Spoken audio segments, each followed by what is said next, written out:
Ветераны СВО могут рассчитывать на поддержку фонда «Защитники Отечества». Его филиалы открыты во всех регионах страны. Сегодня хакасское отделение курирует несколько наших бойцов, в их числе и Георгий Баргаяков из Абакана.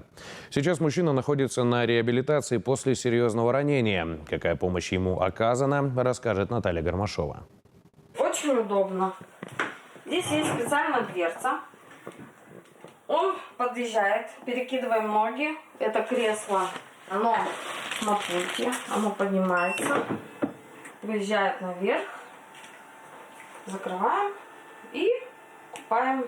Эта ванна для 49-летнего Георгия, ветерана, инвалида СВО, вовсе не чудо, а бытовая необходимость. В душевой кабине мыться было невозможно, теперь проблема решена. Алиса, закрой окно. И на голос реагирует не только окно. По команде бегает по комнате робот-пылесос. Система «Умный дом», ванна, пожарная сигнализация, еще расширенные межкомнатные проемы и новые двери появились в доме Баргаяковых при поддержке Государственного фонда «Защитники Отечества». В фонде защитников Отечества все они сделали. Документация, восстановили документацию, помогли оформить инвалидность. Все реабилитационные моменты тоже они все помогли. Собственно, на юридическую, социальную, образовательную, реабилитационную поддержку ветеранов СВО и семей погибших участников спецоперации и нацелен фонд.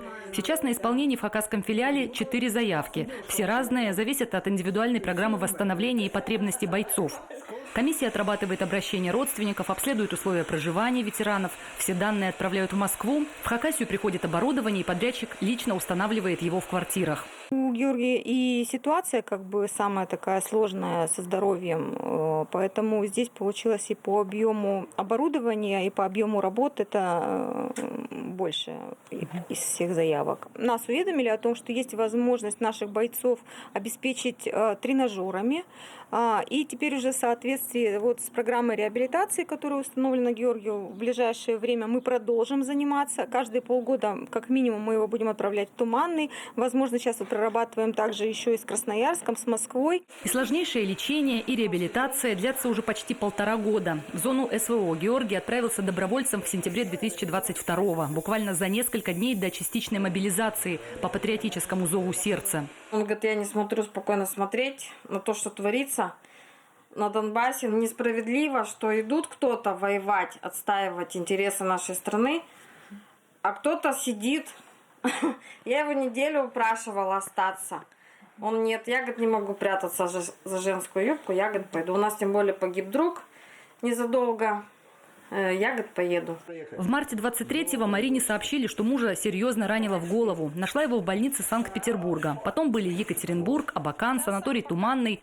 Результат реабилитации очевидный. Мужчина стал говорить, самостоятельно вставать с коляски, немного передвигаться. Вот так уже уверенно спускается и поднимается по пандусу. Его смонтировали минувшей весной строители МЖФ Абакана.